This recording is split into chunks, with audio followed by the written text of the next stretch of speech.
नमस्कार मित्रांनो, घरोघरी मातीच्या चुली या मालिकेच्या आजच्या भागामध्ये ऐश्वर्या आता नानांच्या खोलीमध्ये किल्ल्या शोधण्यासाठी आलेली असते.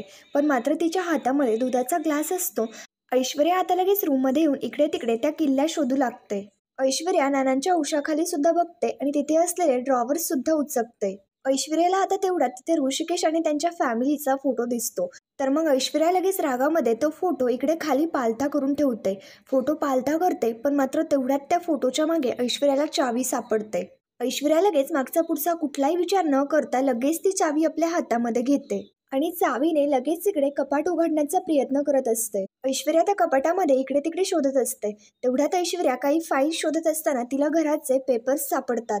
ऐश्वर्याच्या डोक्यामध्ये आता एक भयानक प्लॅन येतो. ऐश्वर्या ते पेपर्स घेते आणि त्या पेपर्सचे सगळे फोटोज काढते. इकडे सुमित्रा तर नानांच्या रूममध्ये येतच असते आणि तोपर्यंत इकडे ऐश्वर्याचे सगळे फोटोज काढून होतात. इकडे ऐश्वर्या कपाट लॉक करायला लागते. तेवढ्यात लगेच तिथे रूममध्ये सुमित्रा यायला लागते. सुमित्रा रूममध्ये पाऊल टाकणार तेवढ्यातच लगेच मागणं जानकी सुमित्राला आवाज देते आणि जानकीचं काय म्हणणं हे पाहण्यासाठी सुमित्रा परत इकडे मागे जाते. ते सगळं पाहता ऐश्वर्या तर इकडे भयंकर घाबरलेली असते. इकडे सुमित्रा जानकीकडे येते, कारण सुमित्राने गोळ्याच घेतलेल्या नसतात. जानकी आता सुमित्राला म्हणू लागते, आई हे बघा, नानांची काळजी घेता घेताना स्वतःकडे दुर्लक्ष करू नका. याच्यावरती सुमित्रा म्हणू लागते, मी जरी कितीही दुर्लक्ष केलं तरी तू आहेस ना माझी काळजी घ्यायला. त्याच्यानंतर ऐश्वर्या ते कपाट लॉक करते. इकडे सुमित्रा जानकीला म्हणते, जानकी तू सुद्धा दमली असशील ना, तू सुद्धा जाऊन झोप. जानकी सुद्धा तिकडे निघून जाते आणि सुमित्रा सुद्धा आता इकडे रूममध्ये येते. इकडे ऐश्वर्या नानांच्या बाजूला नाटकं करत छोटं थोबाड करून बसलेली असते. इकडे ऐश्वर्याला असं पाहता सुमित्रा लगेच इकडे ऐश्वर्याकडे येते आणि तिला म्हणते, तू इथे काय करतीयस? ऐश्वर्या लगेच आता घाबरत घाबरत सुमित्राला म्हणते, आई मी 2 मिनिटं इथे नानांना बघायला आले होते आणि तुमच्यासाठी मी कोमट दूध आणलं होतं. आता सुमित्रा इकडे ऐश्वर्याला म्हणते, तुझा ना देखावा हा बाद झाला. तुझं खरं रूप ना मी चांगलंच ओळखलंय आणि तुला माझी एवढीच काळजी होती ना, तर मग औषधं कुठे आहेत? ऐश्वर्या सुमित्राशी बोलू लागते, पण मात्र सुमित्रा काय ऐश्वर्याचं काहीही म्हणणं ऐकून घेत नाही आणि लगेच तिला तिकडनं रूम मधनं धक्के मारत बाहेर काढते. सुमित्रा इकडे ऐश्वर्याला म्हणत असते की रूम मध्ये परत यायचं नाही हा. आणि सुमित्रा आता इकडे नानांची तब्येत व्यवस्थित आहे की नाही ते पाहण्यासाठी इकडे नानांच्या जवळ येते. सुमित्राने ऐश्वर्याला रूमच्या बाहेर काढून दिल्यानंतर ऐश्वर्या इकडे जोरातच जाऊ लागते, पण मात्र तेवढ्यात लगेच ऐश्वर्याच्या समोर जानकी येऊन उभी राहते. ऐश्वर्याच्या हातातला तो दुधाचा ग्लास पाहता जानकी लगेच आता ऐश्वर्याला म्हणते, काय ग, आईसाठी दूध घेऊन चालली होतीस का? मस्का मारायचा प्रयत्न सुरू आहे का? आणि काय टाकलंयस ग त्याच्यात? द्वेष की थोडीशी फितोरी? तू काहीही कर ग, पण आईंचा तुझ्यावरती कधीच विश्वास नाही बसणार, कारण तुझा हेतू वाईट आहे. एखाद्या वेळेस माणसाची कृती वाईट असलेली चालेल ग, पण मात्र हेतू जर वाईट असेल ना तर त्याचा शेवट वाईटच होतो. बघच आता तुझ्या वाईट हेतूचा शेवट कसा झाला. इकडे ऐश्वर्या सुद्धा शांतपणे जानकीचं ते सगळं बोलणं ऐकत असते. ती याच्यावरती एकही शब्द बोलत नाही. जानकी आता ऐश्वर्याला ऑल द बेस्ट बोलते आणि इकडे जानकी निघून गेल्यानंतर ऐश्वर्या लगेच गालातल्या गालात हसायला लागते. ऐश्वर्या आता लगेच जानकीचा तो ओव्हर कॉन्फिडन्स पाहता स्वतःशीच म्हणते, एक डाव काही जिंकलीस आणि इतकं तत्वज्ञान झाडतीयस? वाईट ही तुझा शेवट वाईटच होतो. शेवट तर वाईट होणारच आहे, पण मात्र तो कोणाचा ना ही गोष्ट तुला उद्याच कळेल. ऐश्वर्या आता लगेच तिकडे निघून जाते. त्यानंतर दुसऱ्या दिवशी सकाळी ऐश्वर्या आता रूममध्ये रडत असते आणि सारंग आता ऐश्वर्याच्या जवळ असतो आणि ऐश्वर्याला असं रडताना पाहता सारंगला सुद्धा त्रास होत असतो आणि तो ऐश्वर्याला म्हणत असतो, ऐश्वर्या तुम्ही प्लीज रडू नका ना. अहो असं काय करताय, तुमचा मेकअप खराब होईल. सारंग ऐश्वर्याला तिच्या हातामध्ये डोळे पुसण्यासाठी टिश्यूज देत असतो आणि ऐश्वर्याला म्हणत असतो, काल रात्रीपासून तुमच्या पोटामध्ये अन्नाचा एक कण सुद्धा नाहीये, त्याच्यामुळे तुम्ही रडू नका ना प्लीज. आणि सारंगचं आत्ताचं हे बोलणं पाहता ऐश्वर्याला अजूनच रडायला उधाण येत असतं आणि ऐश्वर्या आणखीनच रडण्याचं नाटक करत असते. सारंग आता ऐश्वर्याला म्हणतो, मी तुमच्यासाठी ज्यूस घेऊन येऊ का? याच्यावरती ऐश्वर्या म्हणते, हो आणा ना. ज्यूस सुद्धा घेऊन या आणि त्याच्यामध्ये चिमूटभर विष सुद्धा घालून आणा. एकदा का मी ते विष घातलेलं ज्यूस पेते आणि एकदाच मरून जाते. त्याच्यानंतर आता सारंग लगेच ऐश्वर्याला म्हणतो, अहो असं वेड्यासारखं काहीही नका बोलू.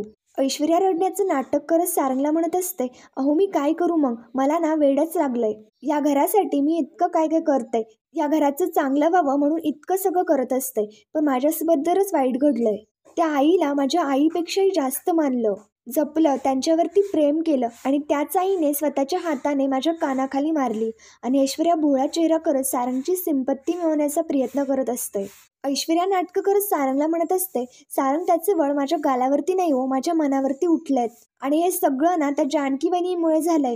त्यांनी माझ्याबद्दल सगळं खोटं नाटं आईंना सांगितलं आणि माझ्या आणि आईंच्या नात्यामध्ये फूट पाडली. आता काय होणार आहे माहिती का? सगळे जानकी बहिणीवरती विश्वास ठेवणार आणि मला खोटं समजणार. आणि सारंग तुम्हाला सुद्धा तसंच वाटतंय ना? याच्यावरती सारंग आता ऐश्वर्याचं बोलणं पाहता लगेच ऐश्वर्याला म्हणतो, नाही नाही ऐश्वर्या, माझा ना पूर्ण विश्वास आहे तुमच्यावर. आईंचा राग ना फार काळ नाही टिकणार. जानकी बहिणी कशी आईला समजून सांगते, तसं तुम्ही सुद्धा एकदा आईंना समजून सांगा ना. ऐश्वर्या रडतच सारंगला म्हणत असते, सारंग तुम्हाला असं वाटतंय का की मी ती गोष्ट केली नसेल? मी ते केलं सुद्धा. काल मी उपाशी राहिले हो, पण मात्र त्यांच्यासाठी दूध घेऊन गेले. आता ऐश्वर्या सारंगला सगळं खोटं नाटं सांगत असते. ऐश्वर्या असं सांगत असते, मी जेव्हा आईंसाठी कोमट दूध घेऊन गेले तेव्हा आई मला म्हणाल्या की या दुधामध्ये काय घातलंयस. आणि ऐश्वर्या तू जानकीची ना नक्कल करायला कधी जाऊ नकोस, कारण तुला ती गोष्ट ना कधी जमणार नाहीये. आणि सुमित्रा दूध पिण्यासाठी नकार देते. ऐश्वर्या सुमित्राला म्हणत असते, आई प्लीज एकदा तुम्ही माझं म्हणणं ऐकून घ्या ना. जानकी वहिनीने ना मला फसवलंय. मला जानकी वहिनीने उगाचच या सगळ्यामध्ये अडकलंय. मग याच्यावरती सुमित्रा लगेच आता ऐश्वर्याला म्हणते, काय म्हणतीयस तू? जानकीने तुला फसवलं आणि मुद्दाम अडकवलं का? अगं माझाच काय, घरातल्या कोणाचाही त्याच्यावरती विश्वास बसणार नाही, कारण जानकी तशी नाहीच आहे आणि तिची वृत्तीच तशी नाही आहे. ती वृत्ती ना तुझी आहे. त्यामुळे तू प्लॅन केलेस आणि ते रंगेहात पकडले गेलेस आणि म्हणूनच तू आत्ता माझ्याकडे आली आहेस. हे बघ, मला हे दूध वगैरे ना काहीही नको आहे. तू आत्ताच्या आत्ता ना जा इथून. सुमित्रा लगेच ऐश्वर्याचा हात पकडते आणि तिला लगेच रूमच्या बाहेर काढून देते. इकडे ऐश्वर्याने तर सारंगला सगळं खोटं सांगितलेलं असतं. यातली एकही गोष्ट घडलेली नसते. मग त्याच्यानंतर ऐश्वर्या लगेच आता इकडे नाटकं करत सारंगला म्हणू लागते, हकलवून दिलं हो मला सरळ सरळ नाईंनी. ऐश्वर्या सारंगला म्हणत असते, आई मला म्हणाल्या की मी त्यांच्या दुधामध्ये विष घातलं. जानकी वहिनीने आईंचं इतकं ब्रेन वॉश केलंय ना की त्यांना माझ्या हातचं दूध सुद्धा आता विष वाटायला लागलं. सारंगला आता हे सगळं ऐकता खूपच वाईट वाटत असतं. सारंग लगेच आता ऐश्वर्याला सावरत ऐश्वर्याला म्हणतो, हे बघा तुम्ही रडू नका. त्यापेक्षा ना वेगळं काय करता येईल ना याचा विचार करा. ऐश्वर्या आता लगेच सारंगला म्हणते, हो मी केलाय ना विचार. मी ना आता रडत नाही बसणार. मी सरळ सरळ आता हे घरच सोडून जाते.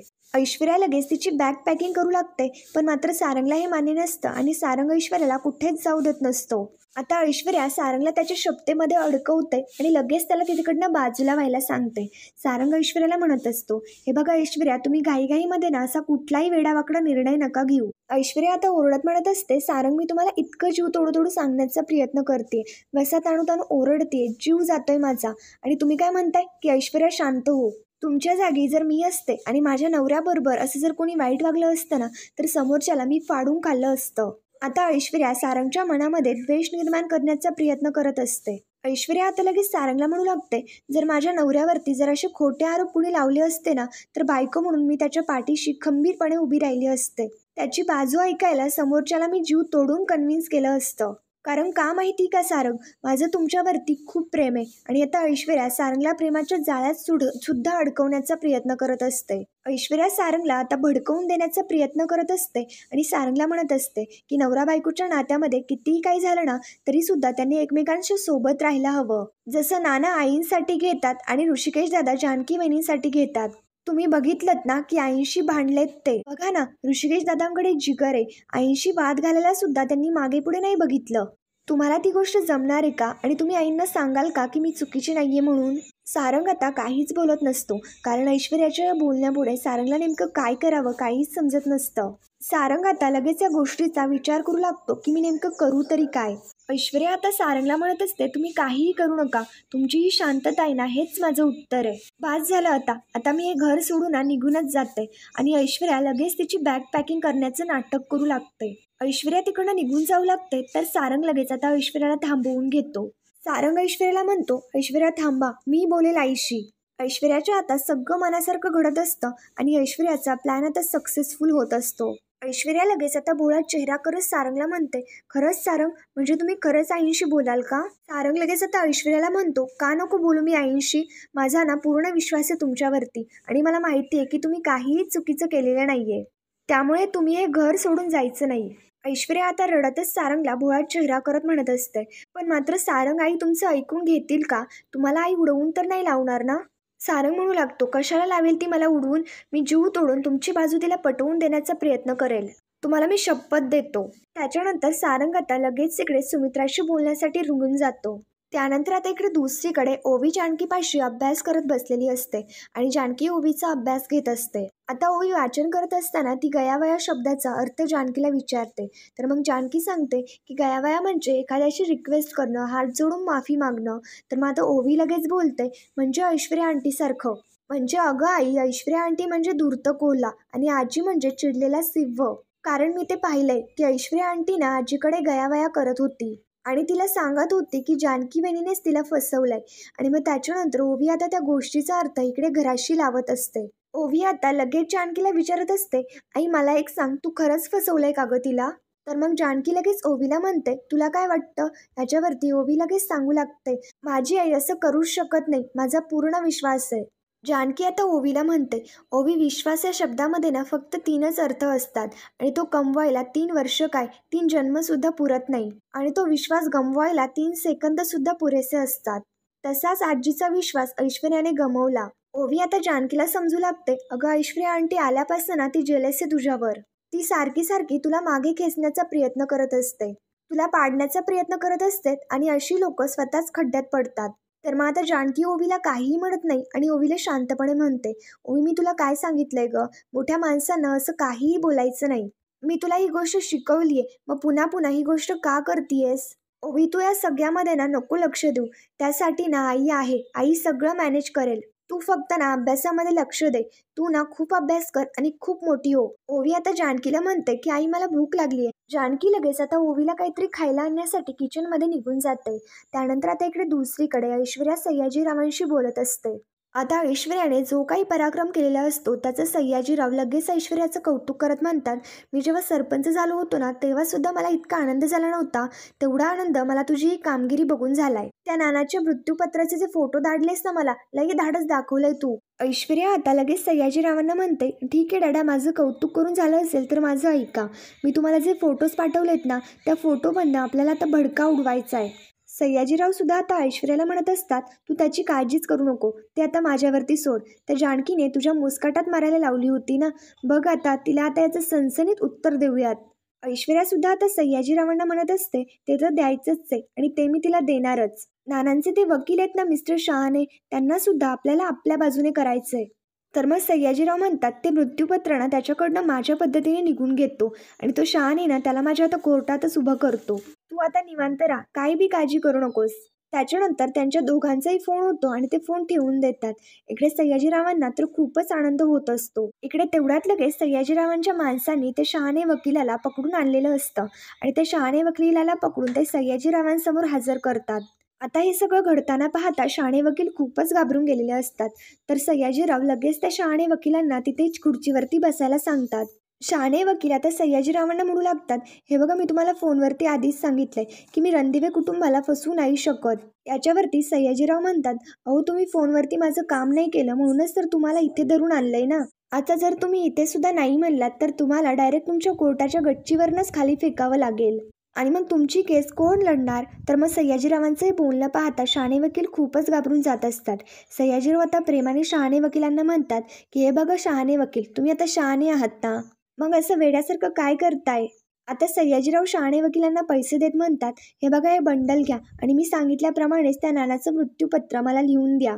शहाणे वकील या सगळ्यासाठी तयार नसतात, पण मात्र सयाजीराव शहाणे वकिलांना बंदूक दाखवतात आणि त्यांना धमकावण्याचा प्रयत्न करत असतात.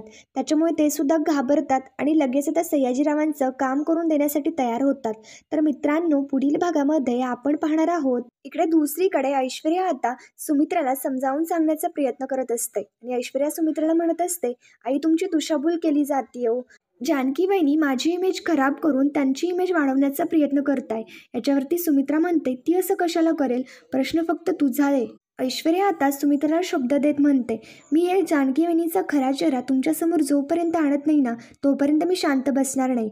आणि ऐश्वर्या सारंग रणदिवेचा शब्द आहे, त्याच्यानंतर जानकी आता ओवीसाठी दूध घेऊन जाऊ लागते, पण मात्र तेवढ्यात लगेच समोरून ओवी येते आणि ओवीचा जानकीला धक्का लागतो.